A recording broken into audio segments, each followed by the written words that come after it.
Assalamualaikum warahmatullahi wabarakatuh. Halo, apa kabar semuanya?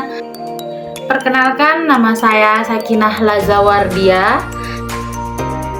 Saya dari Prodi Pendidikan Agama Islam dan sekarang saya semester 6.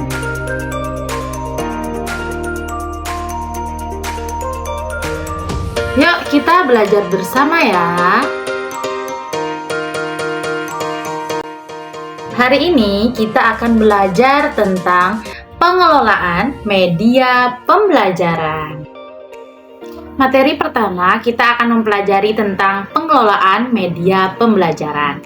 Nah, pengelolaan media pembelajaran adalah proses perencanaan, pengorganisasian, pelaksanaan, dan evaluasi penggunaan berbagai jenis media dalam proses pembelajaran itu sendiri untuk mencapai tujuan pendidikan. Media pembelajaran bisa berupa buku, teks, video, audio, perangkat lunak, dan teknologi digital lainnya yang digunakan untuk membantu menyampaikan materi pembelajaran agar mudah dipahami.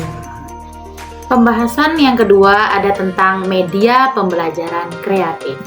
Media pembelajaran kreatif adalah alat, teknik, atau media yang dirancang dengan cara yang inovatif dan menarik untuk menyampaikan materi pendidikan sehingga dapat memotivasi siswa, meningkatkan keterlibatan mereka, dan membantu pemahaman serta retensi informasi.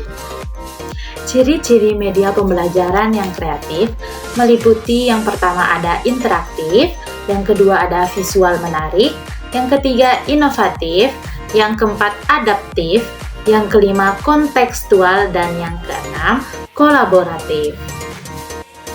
Yang ketiga ada jenis-jenis media pembelajaran. Media pembelajaran dapat dikategorikan ke dalam beberapa jenis berdasarkan bentuk dan penggunaannya.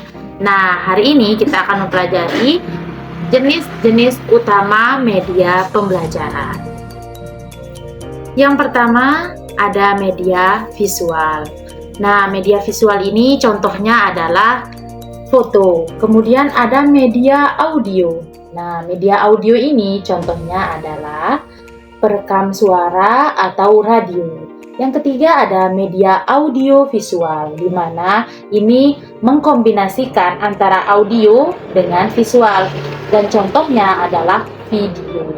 Yang keempat ada media cetak. Nah, media cetak ini contohnya seperti koran yang sering kita baca. Yang kelima ada media digital dan interaktif. Nah, dari contoh media digital dan interaktif ini adalah contohnya seperti HP, kemudian komputer, atau bahkan laptop yang kita sering gunakan untuk sebagai media pembelajaran. Yang keenam ada media lingkungan.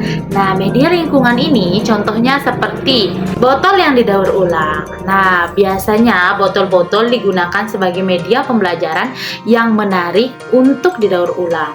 Yang ketujuh ada media berbasis teknologi baru. Seperti yang kita kenal baru-baru ini adalah tentang teknologi AI.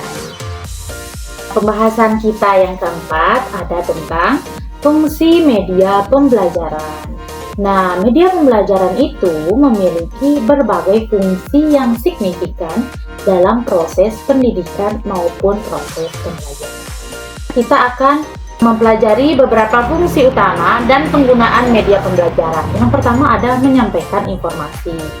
Nah, media pembelajaran itu untuk menyampaikan informasi yang disalurkan oleh guru kepada siswanya. Yang kedua ada memotivasi belajar. Jika media pembelajarannya menarik, hingga membuat siswa termotivasi untuk terus belajar lagi. Yang ketiga ada memperjelas materi. Ketika kita menyampaikan sebuah materi, namun materinya kurang membuat siswa paham, dengan menggunakan media pembelajaran, maka materi akan tersampaikan dengan jelas sehingga siswa dapat memahami materi dengan baik. Yang keempat ada memfasilitasi interaksi. Dengan menggunakan media pembelajaran dapat memfasilitasi interaksi antara guru dengan siswa. Yang kelima ada menyediakan pengalaman belajar yang beragam. Dengan media yang beragam, maka pengalaman belajar siswa juga menjadi beragam sehingga belajar pun menjadi menyenangkan. Yang keenam ada menghemat waktu dan tenaga. Dengan menggunakan media pembelajaran yang kreatif dan inovatif, membuat waktu dan tenaga dalam proses pembelajaran lebih hemat. Pembahasan kita yang kelima ada tentang manfaat media pembelajaran. Nah, manfaat media pembelajaran itu terdiri dari 8 manfaat. Yang pertama, manfaatnya ada tentang meningkatkan pemahaman. Dengan media pembelajaran dapat meningkatkan pemahaman siswa. Yang kedua ada memperkuat retensi, dan yang ketiga ada mendorong partisipasi aktif. Kemudian yang keempat ada menyediakan pembelajaran yang mandiri. Yang kelima ada memfasilitasi pembelajaran jarak jauh. Kemudian yang keenam menumbuhkan kreativitas dan keterampilan teknologi. Yang ketujuh ada menyediakan umpan balik langsung. Dan yang kedelapan ada mendukung pembelajaran inklusif. Yang keenam ada tentang kriteria pemilihan media pembelajaran. Nah, agar media pembelajaran yang kita gunakan bagus, maka kita harus memilih sesuai dengan kriteria pemilihan media pembelajaran. Yang pertama, kriterianya ada tentang kesesuaian dengan tujuan pembelajaran. Nah, media pembelajaran itu sendiri harus sesuai dengan tujuan pembelajarannya. Yang kedua ada kesesuaian dengan materi. Nah, medianya harus sesuai dengan materi. Yang ketiga ada karakteristik siswa. Nah, media pembelajaran harus disesuaikan dengan karakteristik siswa, sehingga siswa tidak jenuh ketika belajar. Selanjutnya, ketersediaan dan aksesibilitas. Kemudian ketersediaan sumber daya. Yang selanjutnya kepraktisan dan kemudahan penggunaan. Jadi media pembelajaran itu harus mudah untuk digunakan. Selanjutnya efektivitas, kemudian fleksibilitas, kemudian interaktivitas, daya tarik visual dan estetika. Nah, media pembelajaran itu harus mempunyai daya tarik visual dan estetika, sehingga proses pembelajaran menjadi menyenangkan. Dan yang terakhir adalah keamanan dan privasi. Yang ketujuh ada tentang langkah-langkah pemilihan media. Nah, ada 10 langkah yang bisa kita gunakan dalam memilih media. Yang pertama ada identifikasi tujuan pembelajaran. Kita harus mengetahui tujuan pembelajarannya itu apa agar medianya ini dapat kita pilih dengan baik. Yang kedua, analisis kebutuhan siswa. Ketika siswa membutuhkan pembelajaran yang lebih menarik, maka kita harus memilih media yang jauh lebih menarik. Yang ketiga, ada tentukan jenis materi pembelajaran. Nah, kita harus menentukan jenis media pembelajaran sehingga kita mengetahui materi pembelajaran tersebut. Yang keempat, ada evaluasi ketersediaan dan aksesibilitas media.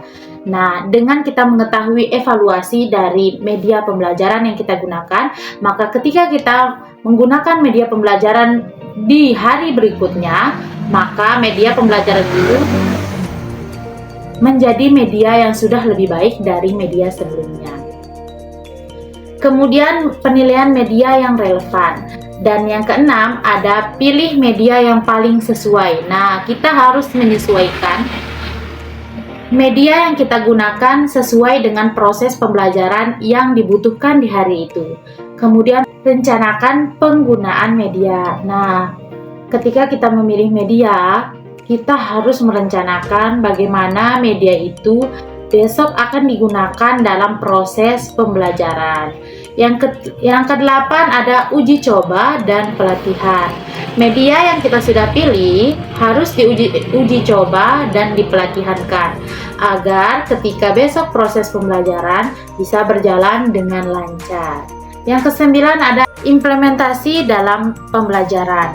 Nah, implementasi dalam pembelajaran ini sendiri digunakan untuk pemilihan media agar media bisa digunakan dengan menarik pada saat proses pembelajaran. Yang terakhir, langkahnya adalah evaluasi dan umpan balik. Setelah kita menggunakan media dengan baik dalam proses pembelajaran, maka lakukan evaluasi agar kita mengetahui media apa yang akan kita gunakan dan lebih baik untuk digunakan di hari berikutnya dalam proses pembelajaran. Nah, pembahasan kita yang ke-8 ada tentang prinsip-prinsip pemilihan media. Yang pertama ada relevansi. Jadi, media itu harus sesuai dengan pembelajaran yang dilakukan hari itu. Yang kedua ada kesesuaian dengan karakteristik siswa. Jadi, kita harus menyesuaikan media itu dengan karakter siswa-siswa kita. Yang ketiga ada ketersediaan dan aksesibilitas. Jadi, media itu tersedia dan juga mudah untuk didapat. Yang keempat ada praktisan. Nah, jadi medianya praktis untuk kita gunakan. Jangan menggunakan media yang begitu sulit sehingga banyak siswa yang kurang memahami proses pembelajaran. Yang kelima, keterlibatan dan interaktivitas. Nah, keterlibatan itu sendiri dalam pemilihan media digunakan agar siswa terlibat menggunakan media tersebut. Yang keenam, efektivitas. Nah, media tersebut efektif digunakan dalam proses pembelajaran. Pembahasan yang ke-9 tentang prinsip-prinsip penggunaan media. Nah, prinsip-prinsip penggunaan media ini yang pertama ada integrasi dengan kurikulum. Jadi, penggunaan media itu harus sesuai dengan kurikulum. Yang kedua ada penyajian yang menarik. Nah, media itu ketika digunakan harus disajikan dengan menarik agar proses pembelajaran siswa menjadi menyenangkan. Yang ketiga, penggunaan yang tepat waktu. Jadi, media pembelajaran tersebut harus digunakan sesuai dengan proses pembelajaran. Kemudian yang keempat, keterlibatan siswa. Jadi, media pembelajaran ini harus melibatkan interaktif antara guru dengan siswa. Yang kelima, umpan balik dan evaluasi. Umpan balik tersebut yaitu media ini dapat membuat siswa memberikan umpan balik ketika proses pembelajaran. Yang keenam, penggunaan berulang dan pembiasaan. Dengan menggunakan media, maka bisa digunakan media itu berulang dan dibiasakan. Yang ketujuh, tentang keamanan dan etika. Nah, penggunaan media itu harus aman sehingga tidak menyalahi aturan di sekolah. Akhirnya kita sudah menyelesaikan bersama materi tentang pengelolaan media pembelajaran. Semoga dengan materi yang kita sudah pelajari nambah wawasan kita bersama sehingga dapat kita terapkan dalam kehidupan kita sehari-hari.